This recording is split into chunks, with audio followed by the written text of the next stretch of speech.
going to do a quick video on potting my tomatoes into their final pots. Some of you might know I use like a twin pot method because I plant mine into a raised bed, but this would work if you put them into a grow bag as well. And also this method would work, to a degree if you put them into the final large pot that they're actually going to stay in, whether it's going to be, I wouldn't tend to go any less than 10 litres for a tomato plant if it's going to stay in that pot. 12 to 15 would be quite ample for a tomato plant. So I'm using this year some compost that's been supplied by the Jamieson Brothers, which used to be JBAC potatoes. So they started doing some compost, so they sent me a couple of bags to try out. So when I potted these on originally, they were growing in just a plain multi-purpose compost. But this one has got the added John Innes in it. So I thought they could have the final potting into this to try it out. They've been growing fine in the multi-purpose compost. As I say, it's getting to a point now where they're starting to dry out quite quickly. So I thought I'll get them in the bigger pots and they can put some roots out, because in about 3 weeks' time, they should fill this pot with roots ready to go into the final place.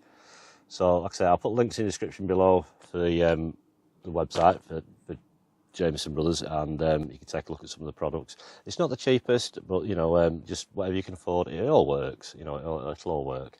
I'm not putting anything else in it, so it's just as it is. If you want to put vermiculite in it or perlite, feel free to do so. But apparently it's got 6 months feed in this, so we'll see how it gets on.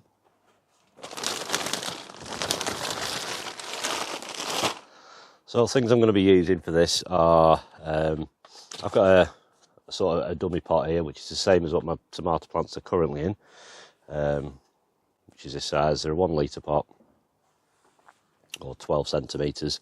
They started off, they were in a little tray. I pricked them out, put them in 7 centimetre pots, and then I put them into this size. And like I say, we've had some sunshine, and they're drying out quite quickly, so they need potting on. They're not root bound, but they're getting ready to pot on. So I use 3 litre pots. You can use, it's up to 5 litre for this sort of thing, if you're going to be putting them into a bed. So I have 2 pots. They don't have to be bang on identical, but as near as possible. And basically, the inner pot, cut the bottom off. So on some pots, you get like a bit of a seam line around the bottom here. Cut that off and you remove that bottom disc, which relieves you with something like this. Pop that inside. That's your twin pot method. And basically, at the bottom, I don't know why you can see, but there'll be like a gap at the bottom. So when you actually come to lift this out, eventually it'll be just roots at the bottom. So then you can sort of nestle it into its final place and then allow the roots to go down into the bed. So you'll have a big, long root system. If you've got, like I've got a 6-inch bed underneath, so you'll have almost like nearly 12 inches of roots. So that's what I'm going for early in the year, is get them roots going, and that will help support the plant later on in the season. I'm just going to put a bit of compost in the bottom. It's very soft and fluffy, this compost, so I'm going to sort of kind of overfill it and press it down a bit, because it will settle down a bit more as I water it. They will need a good watering in at this stage from the top, and then future waterings I'll water from the bottom. That's just to encourage the roots to get down. And then obviously if it's filled up, say I'm going to plant it a little bit deeper, because all the tomato stem will put out roots. So if you've got a deep pot, plant it all the way down in that, it's fine. Don't worry about it. If you've got a 12-inch plant and you only end up with 4 inches of the top showing, it's fine, because all that stem will put out roots. I'm just going to fill around this inner pot. The first time you do it, your pot ends up, your empty one in the middle. You just fill that up and then leave it. And just make sure you're not pressing it too hard, but it depends on the compost you're using. Obviously some soil blends can be quite firm anyway, so they don't really need pressing down too much. Just dropping it down out so it can do sort of natural weight compaction, because it's not wet, this compost, and it's not bone dry either. So you end up basically with your pot, no way you can see that, but you've got a pot in the middle. And the idea is you carefully lift that pot out, like so, and if it doesn't collapse, you should end up with a nice big hole in there ready to receive your plant. So this is a Roma. Basically, it's like a plum tomato. Did them last year, and they were a bit funny. A plant kept losing the growing tip, but the plum tomatoes were massive on them, and they were good. So I thought I'll do 2 of these this year. So I've got little cane supports, which isn't essential, but when you get the warm, breezy days, put them outside in the breeze, let them get a rock about. You know, because these aren't tightly anchored. Because the more sort of rocking they get, it'll get a thicker stem. These seed leaves are going to be made redundant at the bottom. Keep an eye out for suckers or side shoots, and you'll see. Well, you can see it's only a tiny one at the moment. Basically, you've got the main stem, and then you get a leaf axis coming up, and in between you'll get a little tiny shoot starting.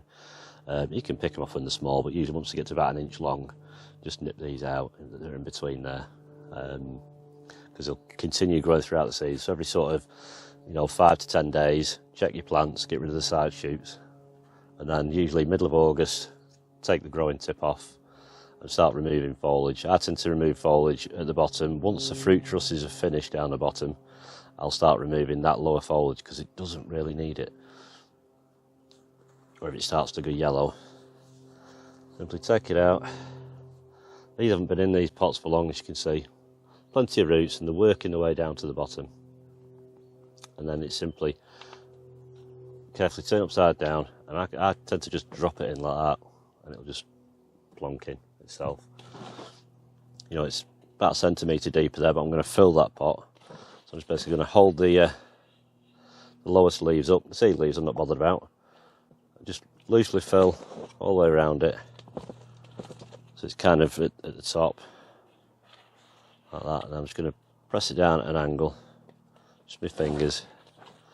It kind of, the main plant in the middle ends up on a bit of a ridge, I suppose, on a hill. That just prevents any sort of excess watering. But there's compost around that stem, which will coax some more roots out of that little bit of extra stem that's been buried. Like I say, in future waterings, this will sink a bit more, so don't be frightened of filling it right up. And then with the world's slowest watering can, give that a really good watering now. Just start from the outside, and you'll be surprised how quick the roots will grow. Keep looking at the bottom of the pot, after about a week, and you'll start seeing, because obviously this is going to be quite wet now, and this excess water will sink to the bottom, and it will slowly dry out from the top, which will encourage roots to go down into the wetter compost. That's what you want. You want it to start looking for water now. That's why, waterings after this will be made from the bottom. So the bottom always sort of remains the dampest spot. Don't be frightened of giving it good water, because if your compost is decent, it'll be free draining. It's simple as that. All the water's at the top now, but it'll slowly drain through. You can check it after, as long as your holes at the bottom where the drainage is, if they feel damp, it's got enough. If not, you can soak it from the bottom.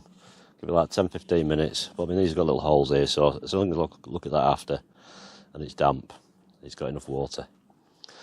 Then you can go off the weight, then you can feel, and you'd be surprised it will dry out, because it's got a lot of foliage on it at the moment. And it won't be long, and the fruits will start. Once the fruits start, depending on compost, you can start adding a little bit of feed. But I'm not going to actually start feeding these up, until they're actually in the final place.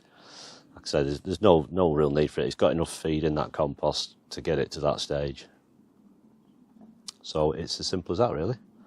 So give it a go, and when they get planted in the final place, which you'll see in a later video, I have these strings here. That's what I use to support them with. But if not, you can use a cane, it's fine. Whatever works for you. Like I say, you're potting yours on now, put them into the final pots, providing they're a good size. Don't be frightened of burying them down, and they'll just fill that pot with roots. So that's your tomatoes. So take care, thanks for watching, I'll see you next time, bye bye.